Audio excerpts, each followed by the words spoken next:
Yeah, got it. Okay, it's recording. Yes. Okay, so I don't want to make sure I don't have to hold my microphone like this. You can hear me well if it's. Yeah, I can hear you well. Yeah. Okay, you hear me well. I hear you well. Cool. And we have, at least right now, any connection problems. So that's good. Okay then. Okay, Vicky. So today, what we're doing here is that you asked me, or you told me that you wanted to learn a language, right? Yeah, exactly. To, Yeah. since we're recording this, would you like to repeat that? Yep. So yeah, I'm interested in trying to learn a new language, one that I know nothing about, and to really see how far I can get along with that within probably a month.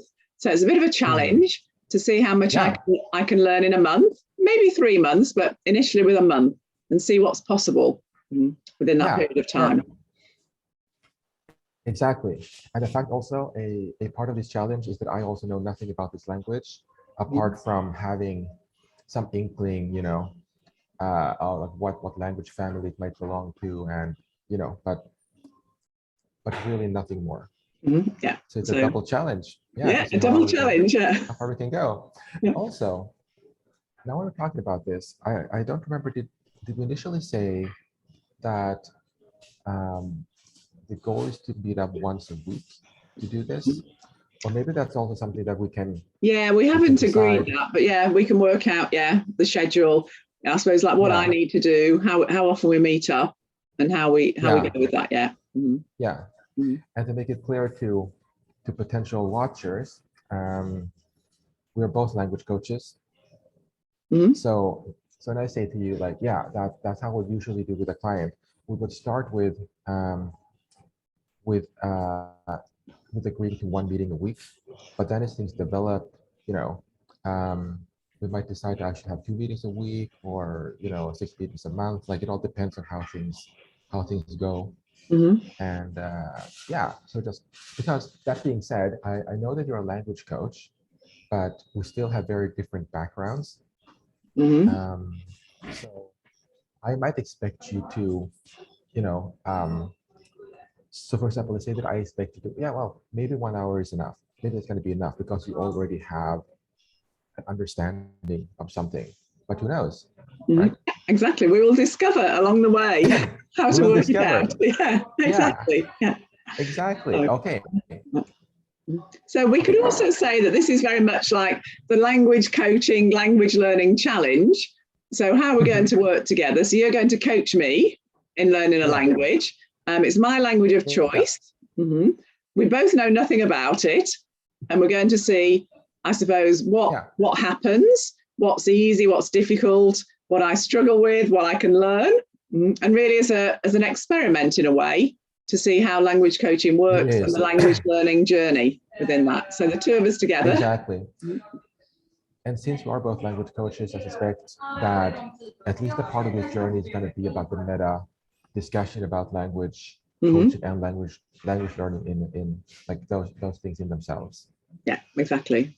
So we're coming from the aspect of already knowing about how to teach and learn a language. So we have quite a bit on the linguistic side, but we're both completely fresh to this language. We know about it. Exactly. Okay, so I said that also partly because this is something that we talked about before we started recording, that language coaching as a discipline has an element of teaching in it, right? Yeah. Assuming that we're talking like that other coaches might be watching. This is something that I and Vicky have talked about, that maybe it's possible to define something as pure coaching, where the coach doesn't really offer any input other than what do you think, like I'm supporting your decision making. But since this is a language, it has a fair amount of information that will have to be transmitted and explained in some way. So yeah, and I mentioned that because what I normally do, what I would, okay, have you actually mentioned which language it is? Not yet. No, I haven't. No. Okay. So, okay, so go ahead and do that, and then we'll get into the methodology. Yeah. Yeah. So the language I'm interested in learning is Slovak. Mm-hmm. And Slovak. yeah, Okay. Slovak. Mm-hmm. Yeah. And I know there's quite a few languages that have similar roots to that. That's about all I know. So I know Czech is similar to that and other ones. But other than that, I have no understanding at all. And the reason I want to learn Slovak is because I've actually been involved in a few projects where I've been to Slovakia. So I know quite a few Slovak people. Luckily, they do all speak English.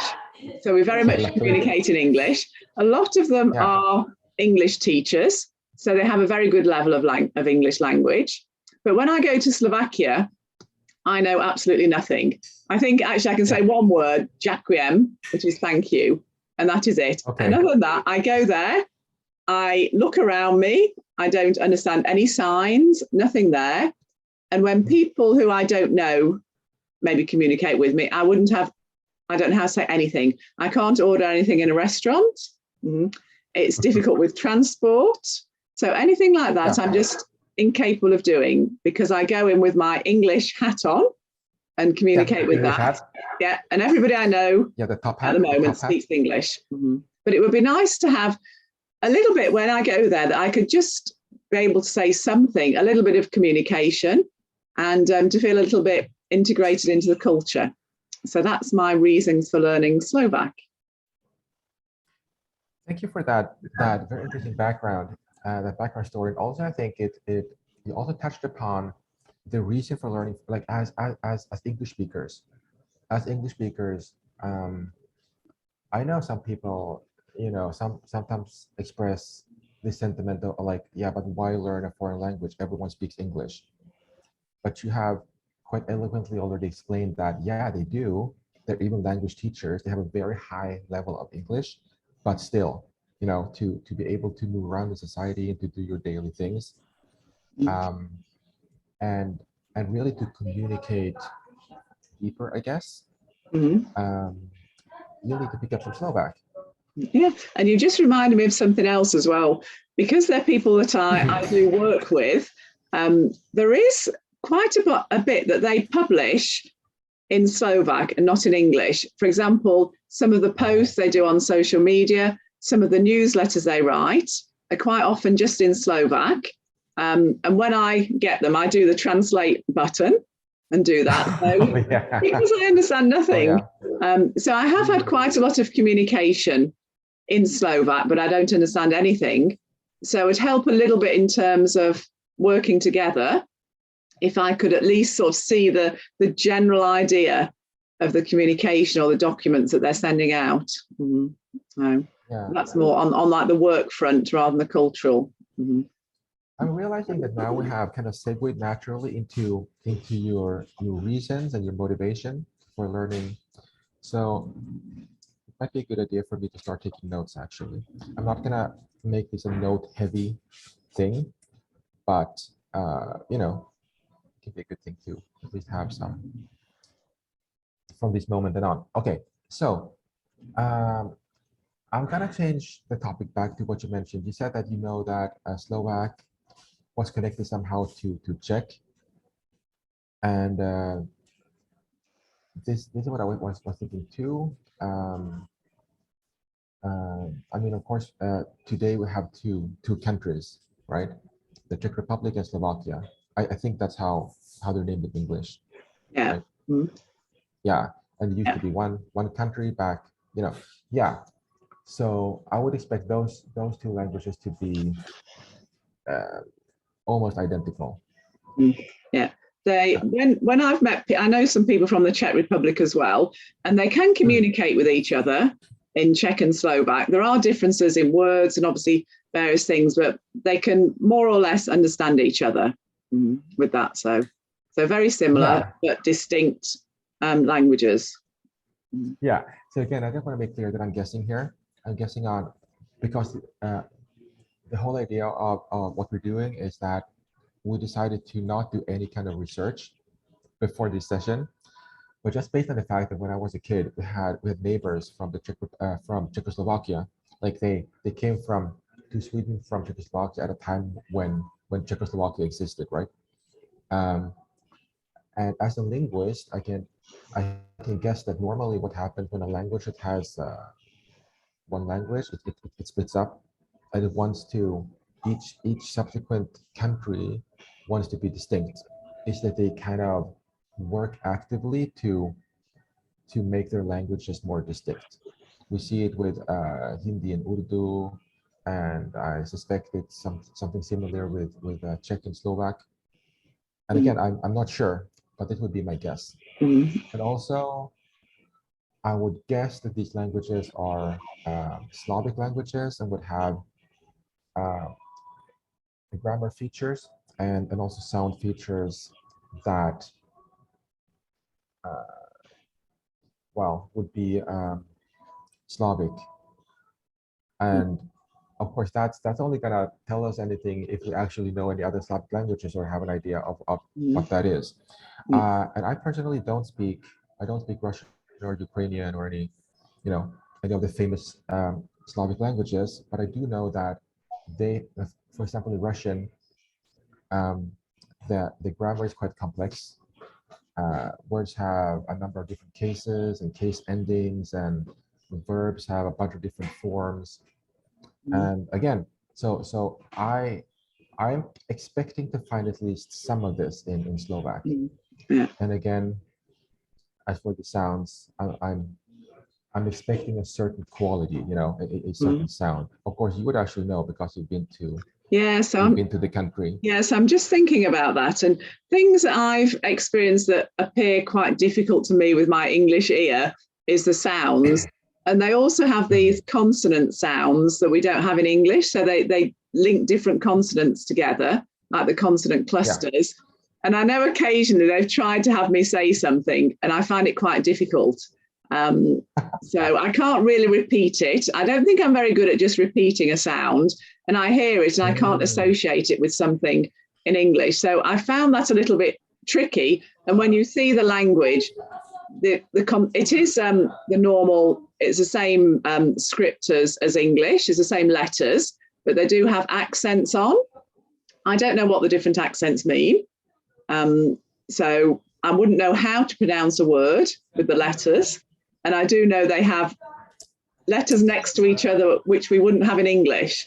So I think that's a possibility. It could throw me a bit if I try and read. Then another thing I've noticed, so there's about the consonants and the way of saying different things. It is the normal sort of script that we'd see in English with that. I also think, I was just thinking else of something from the history of Slovakia, is that I think they have always been two distinct languages, but I think Slovakia has been a bit of an underdog with the Czech Republic. So I think the Czech language was a little bit dominant. And so Slovakia and the language is quite strong in terms of like a national language now. I see. And again, this is nothing I know anything about, and it's fascinating. I mean, I'm not gonna have to trust you here because you actually know people from like you have contact. I mean, I'm not in contact with my old neighbors, so I'm not really getting any information from there. Yeah. But so I'm gonna trust your so that's about all I know. Yeah. I do know that when the Slovaks speak English, they don't have a strong accent. So it could be that there's some similarities with pronunciation. So it doesn't sound as strong as, say, a French accent in English or a German. So where there's some similarities in tone with Slovak, I don't know. But they seem to adapt an English accent fairly easily. That's very interesting. Okay, so just before we dive into the issues that you have raised, you mentioned some things. You said that you're not good at just repeating. And that's interesting because now I know that maybe we could label that a challenge. That because people learn languages differently. Like some people ask when they want, oh, can you write it down for me? Like can you spell it out for me? And other people, they just say, okay, so how do you say this? And you say it, and then they try to repeat it, right?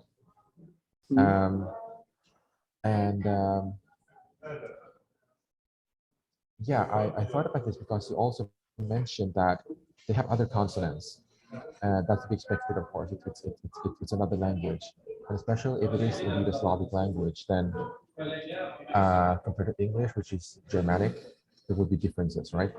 And then you said we have these consonant clusters, and it sounded to me like we're actually talking about two different things. We're talking about the spelling, like the spelling convention. That when they spell, they put the letters and combinations that don't make intuitive sense to an English speaker. But also, it sounded to me like you were saying that since you have heard the language spoken, they also have sounds and consonant clusters that might be foreign to the English ear, right? Yeah, definitely. So I don't want to mention that those things are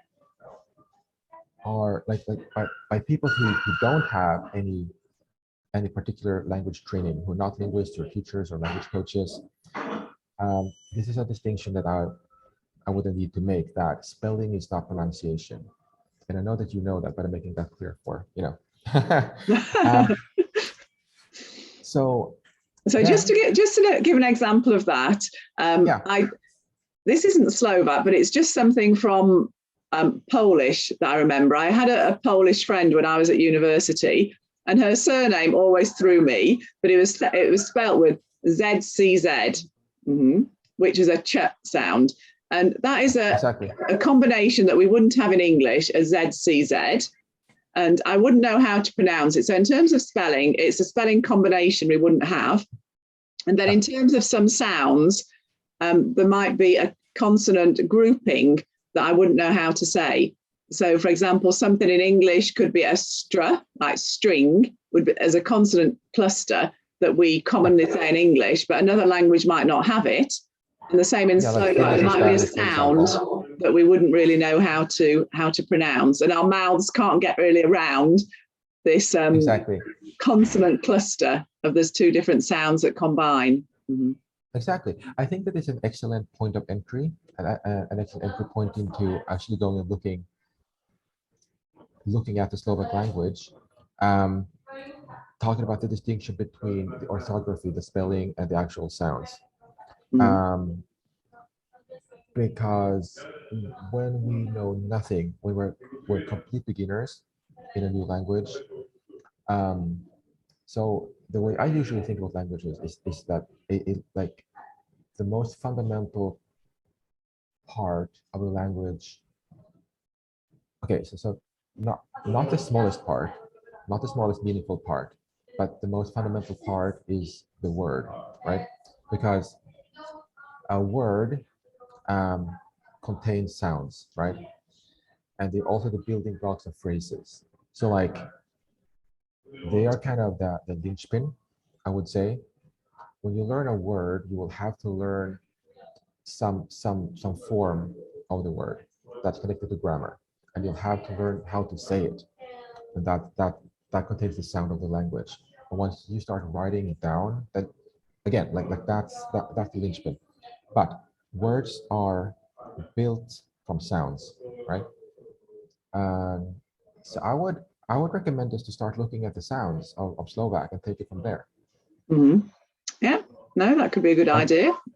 Yeah, or to put it another way, because if we start looking at vocabulary, if we are eager and want to start learning phrases and words, but we don't know how to pronounce them, that isn't going to go very well. So it's probably better to have a bit of patience and well, I was hoping you were going to say that. I was hoping you were going to say that because I think I've discovered from being in France and learning French, and I originally started to learn French when I was at school, and we were very much taught like vocabulary, a bit of grammar, and then we had to do dictations, listening and trying to write it down. But nobody ever told us how to identify a sound and how French was pronounced. Okay. And I found that that's still a bit of a problem for me. And I think through learning that and hearing other people learn languages, that it would be quite fundamental to really understand the sound system of a language. So you can really take that in first. Agree. Yeah, and I also have the same experience. I mean, I've been through middle school and high school, university, and I've studied languages. You know, I even took French in high school. And the thing is that for some reason, it seems to me that traditional language education in traditional academia is quite keen on grammar, but they define grammar as word forms, the endings, you know, the how to make the future tense, how to make the past tense, how to make the accusative form if the language has that. But for some reason, they don't include pronunciation, phonetics, phonology into the grammar. But once you start speaking, that's what it is. That's language is all sound. Exactly. So, and that's the origin of language. Yeah. It was spoken before it was ever written.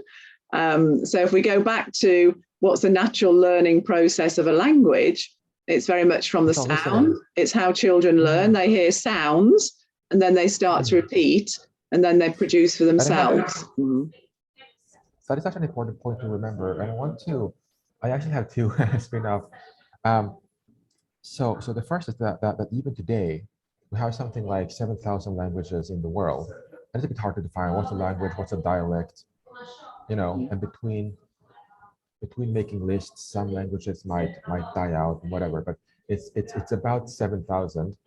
And I think that something like 80% of them don't even have a written language. So for us living in Europe, living in the West, speaking English, French, Swedish, German, those languages, it's so obvious that we almost from the get-go start getting into the spelling. But for most people, even today, that's not a thing. Like they speak languages, you know. Yeah, the spoken phenomenon. And another way of putting that is that a language can have writers. Like for example, Latin. There are people who can write Latin, like they can read and write Latin.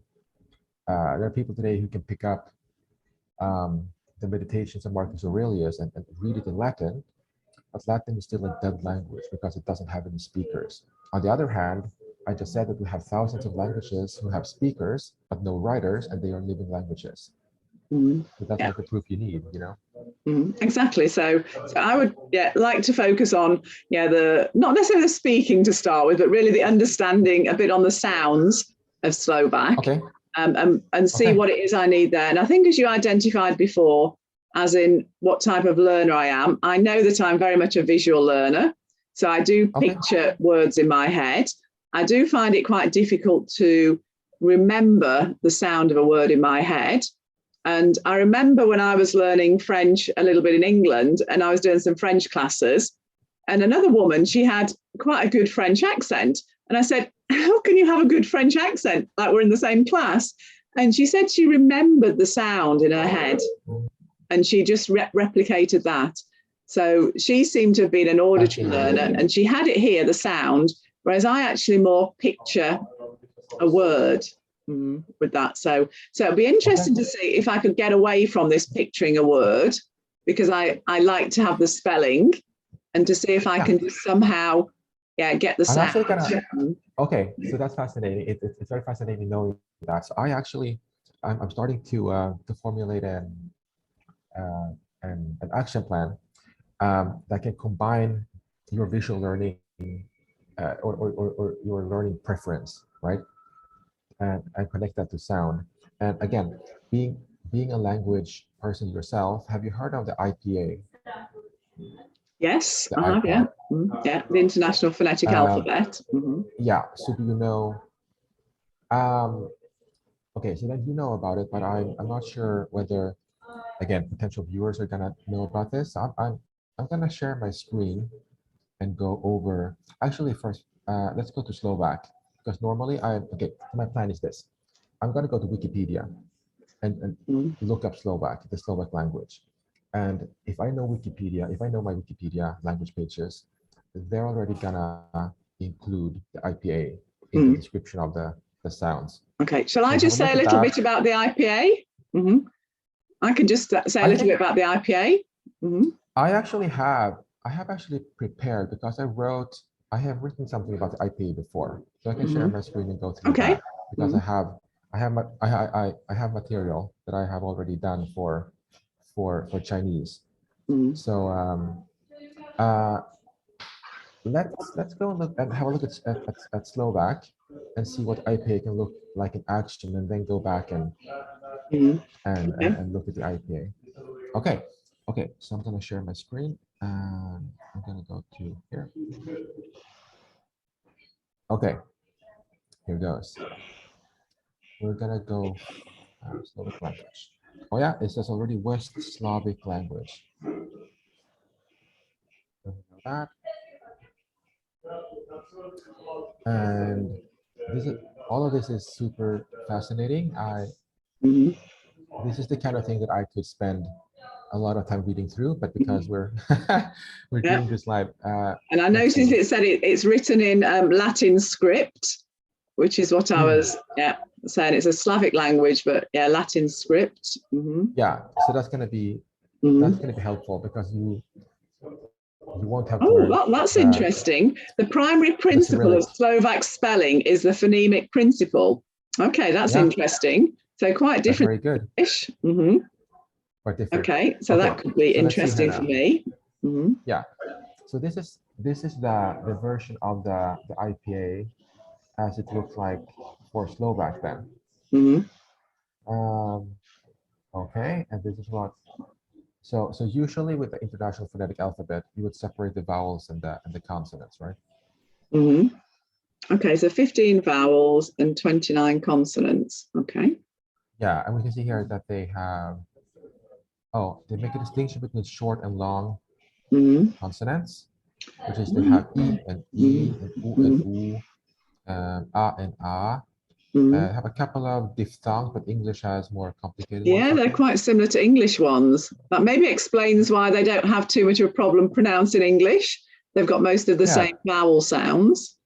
Yeah, this is E as in E and U. This I'm guessing is an E and E, O. They have all of those in English, even the E. And the parenthesis here, I'm guessing that it might be an allophone or something. Yeah, I'm not sure what that means. Some speakers, let's see. No, it doesn't really say. It doesn't really say that. Oh, I think it says there it's marginal. So in the brackets, it says marginal. So maybe you don't need to bother too much about that. Okay, I found that dedicated article. Okay, so let's see here. Yeah. Okay. Okay, that one at the bottom we don't have in English, so okay. But I wonder why is this the A? Yeah, so maybe something with the A sound, but the A sound is going to be different. Maybe it's hard to tell before we get through listening. So that's interesting. So less vowel sounds than in English. I think English has something like 13. Yeah. Okay, and then consonants. Yeah, quite a lot of consonants. Of course, these are all the same. No, this is palatal. Interesting. Oh yeah, being a Slavic language, they have a whole series of palatals like. I don't know what those two are. I don't know what the upside down F is. Okay. Yeah, this is. Okay, so they've got quite a lot of stops, unaspirated. Yeah, so they make the same distinction as in English between voiceless and voiced, k and b, t and d, k and g, and k and g. Let's see now. That's very similar to English. Okay, a little bit here. The retroflex, we don't have that in English. Yeah. That's probably what I've heard and can't really say.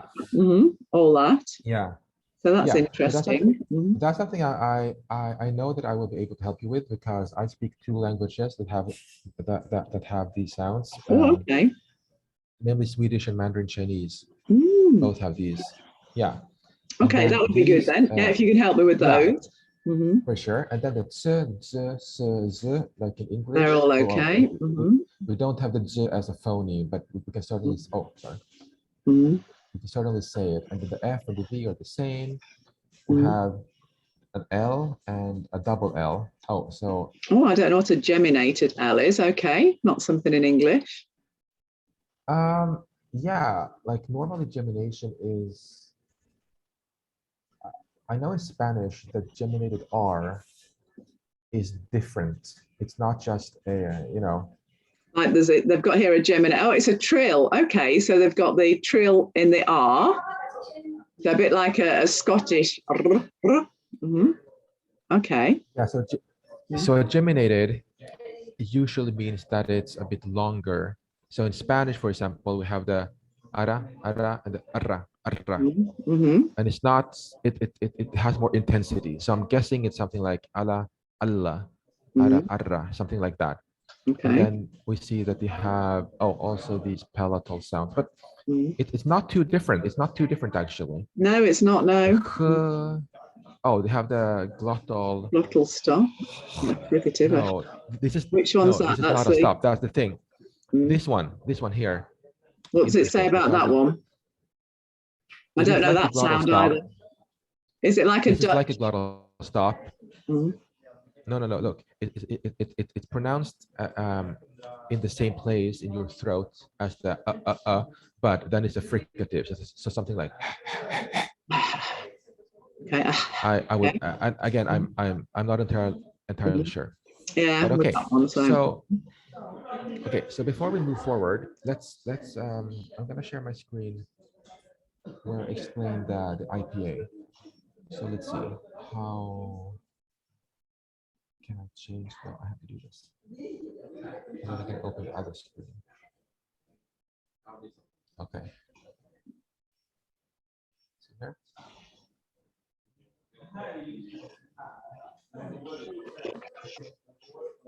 Yeah, so simply to explain the IPA for people who might not have any clue what we're talking about. So the IPA, the International Phonetic Alphabet, has been created in order to explain sounds, right? To kind of have a common vocabulary, a common set of how to say. So instead of me saying, oh, it's the P like in the English word this and that, or it's like, let's say, for example, if we don't have a retroflex, then I would have to try to explain it in some way, and it can be quite cumbersome. And when you look at older grammar books, it will say, oh, this is the h sound like in the Dutch sound, whatever, and this is the Dutch word, and this is that sound like in the German word, and it kind of assumes that you know a bunch of languages, and quite often it might still not be exactly the same, because the language you're learning, Slovak, is not going to be a conglomeration of other languages. It's its own language, right? So some linguists got together and they made this chart that contains all of the consonants that the human mouth is able to produce, pretty much, and each sound gets its own dedicated letter, right? And the way to understand this chart is that along the top here, that I have labeled 1, 2, 3 to 11, we have places in the mouth. And I have illustrated it by drawing this picture. Basically, this chart is a stylized cross-section of the human speech apparatus, right? So to the left, we have the lips, and to the far right, the glottis down here. So this organic environment has been stylized into this row that goes from the bilabial, meaning two lips, to the glottal, meaning down here, right? And to the left, it says manner of articulation, and I have used letters A to H here, where the manner tries to explain that, okay, so for example, for the bilabial plosives, we know that this sound is going to be pronounced using your two lips. And then the manner in which you pronounce these sounds, they have to do with explosions, plosive like in explosions. So that's why we have the p and the b. We have a small explosive sound. On the other hand, by restricting the air in the same place using the two lips, but instead of making a small explosion, you kind of redirect part of the airflow through the nasal cavity. Then we get right? That way it's a nasal. And in the same way, a trill is like a tap or a flap, a fricative creates friction. And so on. The letter fricatives and approximants are a bit, they're kind of the leftover categories, you know. What's left? Yeah. Like, what's left? Yeah. Yeah. Where do we put them? Exactly. So approximant, the way I understand it is they approximate vowels, you know. They're not quite consonant, not quite vowels, something like that. But anyhow, this is how to read and understand this chart. And in the same way, with the vowels chart is also a stylization of the mouth. But here, for vowels, it has more to do with how, you know, the placement and the contour of the tongue. So when you raise the tongue up, as you see, when you raise the body of the tongue up to restrict the airflow, that would get at what we might label a high vowel, like E. We lower it, you know. And backness is also a factor. We have something that's very high or close. Up here, that's E, and it's also towards the front of the mouth. E. If I keep the same height, the same tongue height, but the tongue back, E, I get oo, right? So that's how to understand these charts in short. Mm-hmm. So this obviously takes some training to become fluent in understanding the IPA. So what I usually recommend people to do is to follow this link. Oh, oh, hang on. I have to share.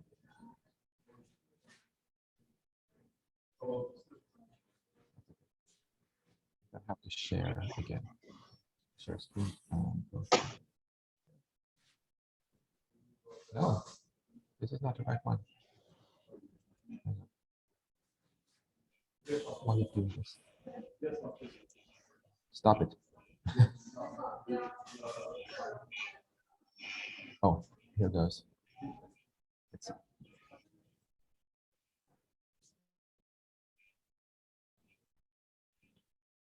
What?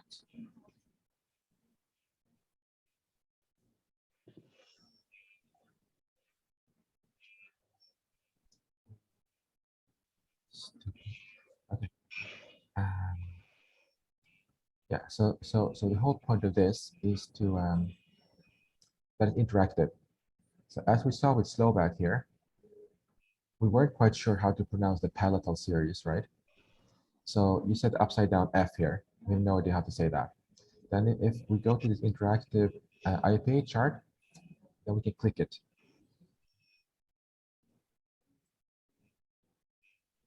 And I'm not sure if it's going to appear on the recording or not, but I could hear it loud and clear. Yeah, I can't hear it. I can't hear it at all. You need to do okay. Share the sound when you share the screen. Oh, can I do that? If you stop screen sharing. Okay. And then when you do share the screen, there's a little option where you share the sound. Oh, I see. Mm. You're a professional Zoom user. Okay. So let's see if it works this time. Okay. Here goes. Ja, ja. Can you hear? Yeah, jaw or something. Jaw. Yeah. It's kind of a palatal sound. And then for the retroflex sounds, we have this, which is a combination of a T and a retroflex S, right? So that combination is probably not going to appear here, but we do have the retroflex S here. Sha, sha. Okay. Yeah. So basically what that means, yeah, if you remember the chart of the human mouth that I had, I can explain what these mean. So the alveolar is the hard ridge behind the teeth, and the post-alveolar is simply a bit further into the mouth. And retroflex, what you need to do in order to pronounce the retroflex consonant is to actually, how to say, you have to bend the tongue back and actually touch the top of the mouth with the underside of the tongue, you know, like this. So if we have a sound in English, the sh sound, Sha, sha. right? Then you're touching your tongue to the soft area at the top of the mouth, behind the teeth. Sha, sha, sha. If you keep curling your tongue back, you actually have to curl it. Then you get to a sha, sha, sha, sha, sha. And that's the retroflex sound. And here we have the combination cha. So we have the ch. And then the voiced variant of that would be simply adding vocal vibration. So j, j, j. J, j, j, j. Yeah. So this is how we're gonna, or this is the way that we can gain an understanding of what we're up against before we even start listening to authentic Slovak speech and getting overwhelmed, you know. Because we know, oh, as English speakers, we'll have to pay attention to the retroflex series and to the palatal series because that's something we're not used to, right? The rest of the sounds should be fairly easy because we all have them more or less in English. And the same with the vowels. Okay, so that's good news. Nothing too complicated. Okay. So how do you feel? I'm just thinking. I'm just thinking what would work for me if I want to try and learn something quickly. I think there's a few different strategies in a way. I think it would be to make a little, for me, maybe a little chart or something that shows the sounds that we don't have in English. And for me to try and understand those, for me personally, on the IPA, to see what they are and where they are in the mouth, and to try and do that. So I think that could be useful. The rest of the sounds are okay. So to keep that in my head, and maybe a little bit of practice, but at the moment to have it as awareness. And if I listen, I might be able to hear it more. So I think that's useful to have a subset of what isn't in English, so I can do a bit of a comparison. So that would be useful for me. So I think I'd like to look at that myself and create this subset so I can really fix it in my head, what's different to English. And maybe I could do a little bit of practice on listening to those sounds and trying to replicate them. So that could be something I could do maybe for next time.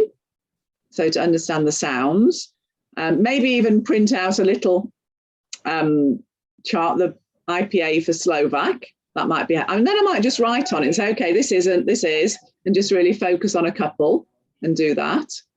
So I think that would be a good activity for me for next time. Yeah, to concentrate on the sort of the phonemes. Yeah.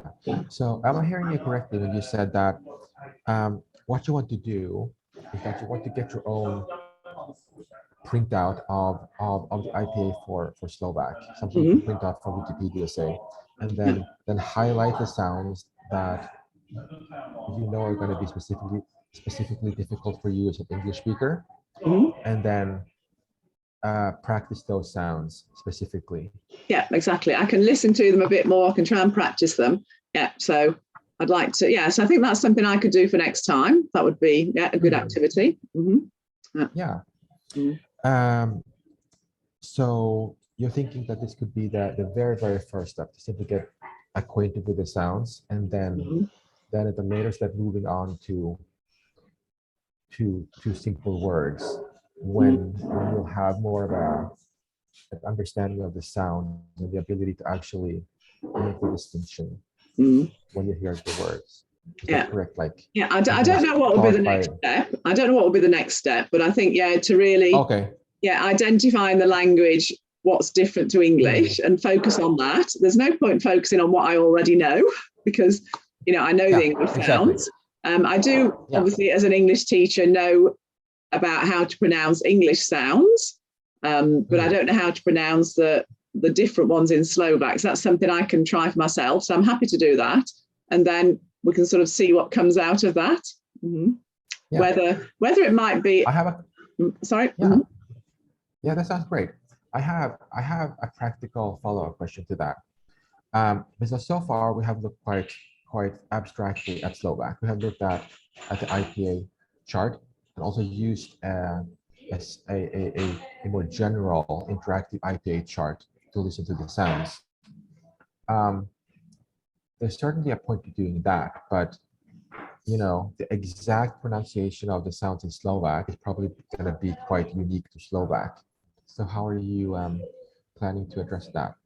Sorry, say that again. I mean, like, you said you're going to practice the sounds of Slovak. Are you going to use the resources that we have been looking at today? For example, the interactive IPA chart, and, or are you also going to go and find some audio recordings of people speaking Slovak, or maybe someone, I mean, I imagine someone on YouTube will have like a video called "This is how to pronounce Slovak." I mean, I'm guessing. Yeah, I don't know. I could have a look and see what there is. So I'm not sure. But I do know with trying to learn how to pronounce different sounds, what we need to do is we need to train our mouth and get this like muscle memory of how we pronounce certain things. So where you put your tongue. So that's what I need to do myself. So I can start to get a muscle memory, and then I can hear as well and associate the two. So I could have a look and see if I can find something about pronouncing Slovak sounds. So that could be an interesting activity as well. Maybe something on YouTube, something like that. Yeah, I do have friends I could practice with, but I think I prefer to leave that a bit. I'd like to do a bit of work for myself on really understanding it, knowing a bit about it, and just really reflecting on it and doing that. Yeah, so I think you will dive. So until next week, you will dive deep into the sounds, and you'll train your mouth. I mean, you'll train your mind to understand that these are actual categories of sounds that your minds aren't even aware exist, and then train your mouth to actually pronounce those sounds. Yeah, exactly. So I think that's good. I need to think about, you know, frequency. What would be a good frequency to do it? I think to start with, I need to look at the IPA and get that a bit fixed in my head. Then, as you suggested, to listen to a little bit on the internet, YouTube or wherever. And then I need to think about how often can I realistically do it. So I don't have lots and lots of time. So in terms of meeting this challenge, if we're looking at maybe a month, seeing what I can learn in a month, I need to get moving quickly. So I need to have a target for the sounds. Okay. Can I ask you, because I know that you have learned, being a language teacher and a language coach and generally a language lover, right?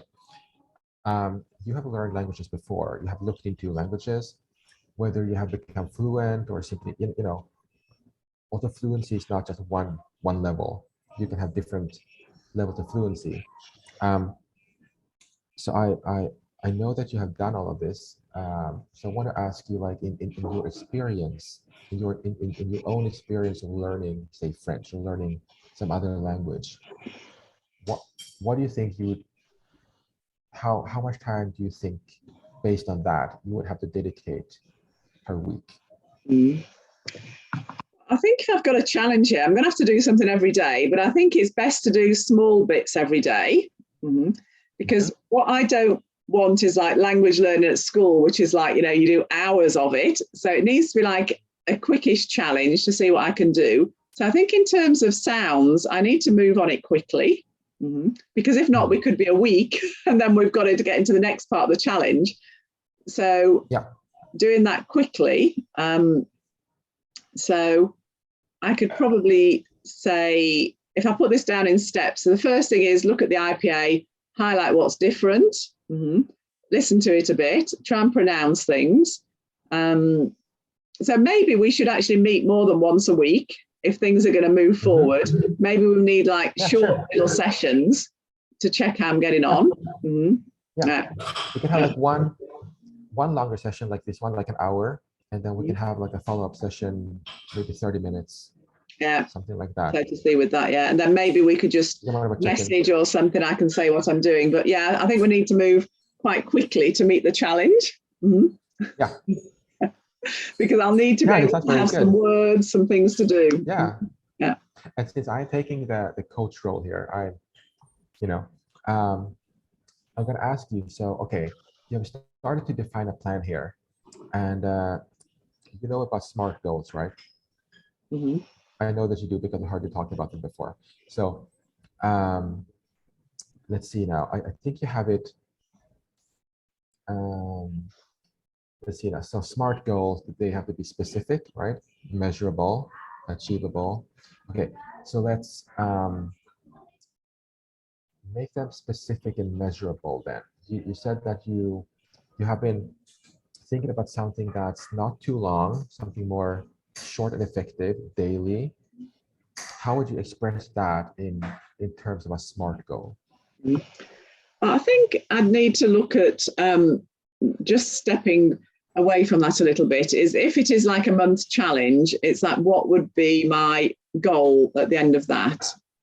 So to be realistic about what could I achieve in a month. So if that's a time frame of say 30 days, and maybe we looked at like a 30-day plan in a way, and what could I get to at the end? So what's actually specific within a month's period. So I'm just guessing, I'm just throwing ideas out in a bit. So it could be that I could like introduce myself. So I would know how to say something simple like, my name is, who I am, something like that, where somebody could understand me in Slovak because I've got the right sounds. I could possibly maybe reply if somebody said to me, like, what's your name? I could actually understand it and reply. So maybe we need to have, at the end of 30 days, a few criteria that would measure how I've actually learned something in Slovak. So that could be a little bit on sort of interaction in a language. Maybe it could be I'm just thinking, to distinguish certain words that are quite similar, so I can identify the sounds. That could be something. This is all very good. Like that. I think it's very good because what we're doing now actually is that we're zooming in and out. You have identified the end goal for this challenge. After 30 days, you want to be able to you want to have mastered the pronunciation to the point where when you say something in Slovak, people actually understand you, right? That you're, I mean, and so it's a functional goal. You will still not be obviously entirely like a native speaker, but you will be good enough at the sounds that people will actually know what you're saying. So I'm going to have to know how to combine certain sounds to make a word. So for example, my name is, I need to learn some basic combinations to form words, so I can do that. And now we have And now we have already moved on a bit to the next step, because obviously the first step, as we said, are we have focused on the sounds. And then, okay, so what do we know? You've actually defined 2 goals: to be able to nail the sounds to a functional extent, right? So people can understand you. But then also you want to be able to make an introduction and to understand when people introduce themselves. So that has more to do with words and phrases. So I'm starting to see already that maybe, let's say, since a month is 4 weeks, so for the first week or 2 weeks, we could then focus on the sounds. And for week 3 and 4, we could focus on phrases, something like that. Yeah, we'll have to see what we can do. Yeah. It's going to be fluid, of course. Like maybe after a week and a half, we're going to be ready to move on to words and phrases. But this is the general, how to say, like order of things. Sounds first, and then words. Yeah. That in combination are gonna make it possible for you to achieve these 2 specific goals that you have set. Yeah, I think also thinking about the language, I myself need to find out a little bit about Slovak and the type of language it is, because I don't know anything about that. So I think for me, it would be good to have a bit of a historical context for the language, like what group of languages it is. So I could do a little bit of research on the internet to find out a bit about that. So I can place the language in the world, really. So that could be useful to me. Yeah, challenge you on that, because I can tell from talking with you that you have, that you actually share some personality traits with regards to languages that I do too. Like you're interested in the linguistic part of it, right? The history, the background, the kind of the theoretical, historical, and I'm too. I mean, I love that. But since the challenge is a very practical challenge, right? We're going to learn the language and not about the language. So what I want to ask is, do you think that learning about the language is directly going to impact your learning the language?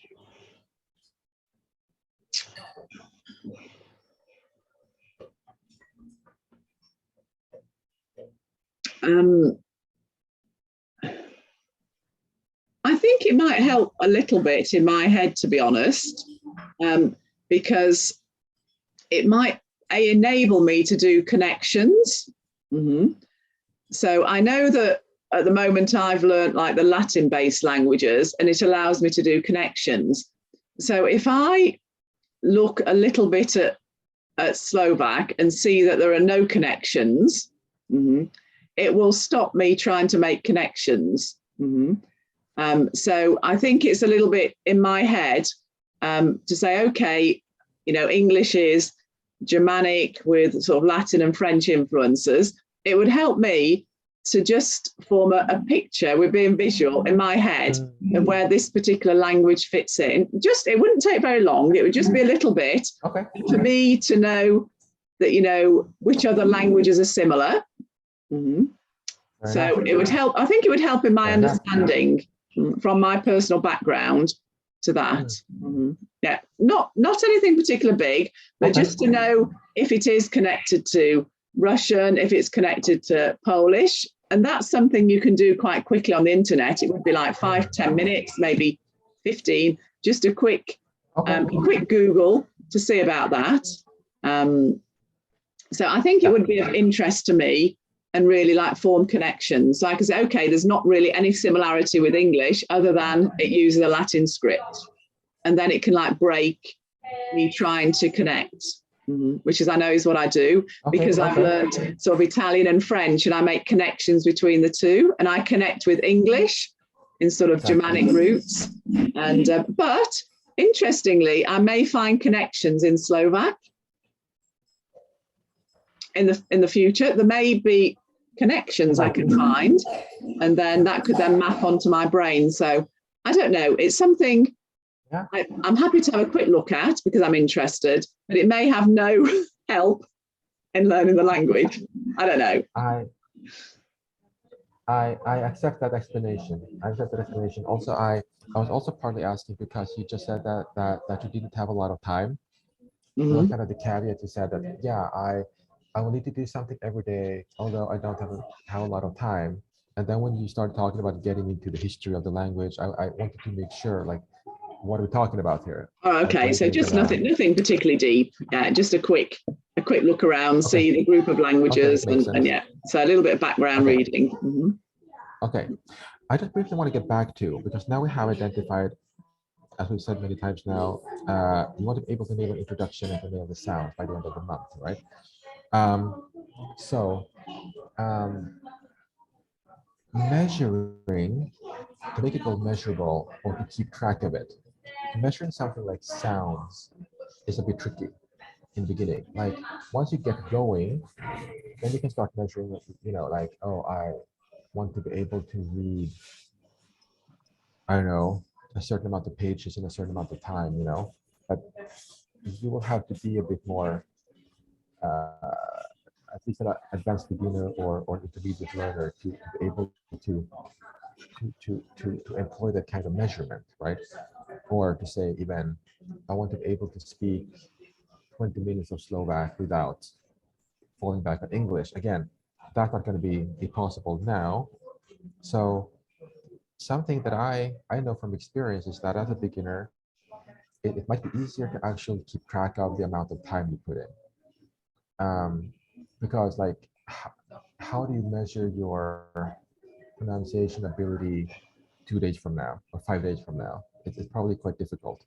Um, or even your listening ability, it might depend on so many factors. So it might be easier to say, I'm taking the decision to do this for 30 minutes every day or something like that. What do you think about that?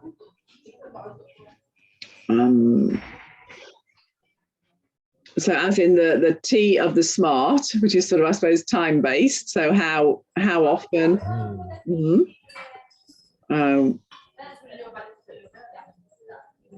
I could look at that. Yeah, a certain amount of time each day. And I think it would be useful for me, because we have got a short time scale, is to really say what I'm going to do in that time. So whether it's 5 minutes on specific. yeah, exactly. Whether it's 5 minutes on, the phonetics, whether it's another thing looking on a YouTube video, to really have, like, in a sense, it's like micro goals with this that I can do quite quickly, and not spend too long on it. And maybe, the next day something else. There may be like a repetition over 7 days. So maybe for 7 days, keep looking at the sounds. And then another one is for 3 days, look at a video, another 3 days, do something else. So it's how to make something quite quick and snappy that makes a bit of progress. So, and I think realistically, half an hour is probably the most I could do in a day. Some days it may be more, but I think really being realistic as to what I could do. Yeah, I have to be realistic. So in my notes, I wrote this down just now as homework. Like this is this is what you're gonna be doing until the next week, before the next 7 days. You're gonna, okay. So basically, do you think you'll be able, when we end this call, to take 5 or 10 minutes to make the schedule that you mentioned and to outline the upcoming 7 days and say, I'm gonna do this. If you then allot a half an hour a day for 7 days, and then outline, this is how I'm going to use that time. How long would it take you to make that kind of schedule? Well, it wouldn't take me long to look at my calendar and put in the half an hour. That wouldn't be long. I think splitting it down into what I'm doing in that half an hour is a bit trickier, because at the moment I've just got the sounds and a little bit else. So it's like, what would be really these micro goals that would be worth doing that would actually make progress? So I think if I did it now, sort of, sounds would be something. This is really good. Unfortunately, my computer is now informing me that it has run low on battery. So we're going to have to end this call. The computer is going to die, So unfortunately. I'll do that then. I'll plan over the next 7 days, and I can send you what I've decided to do. And if I plan it into 10-minute slots, so that would be three particular actions per day. And then I can maybe rotate them. I can see how it goes, and maybe I need to add something in. And then I can maybe tick something when I feel it's okay. So let me have a go at that, a little schedule. Yeah, 3 times 10 minutes a day. Yeah, I'm happy to hear it. Yeah. Okay then. So thank you for what do you call it, for this session. Okay, thank you very much. And we'll be in touch about the next one. Yeah, if your battery's about to die, I'll stop the recording. Yeah, it's about to die. So thank you. Bye-bye.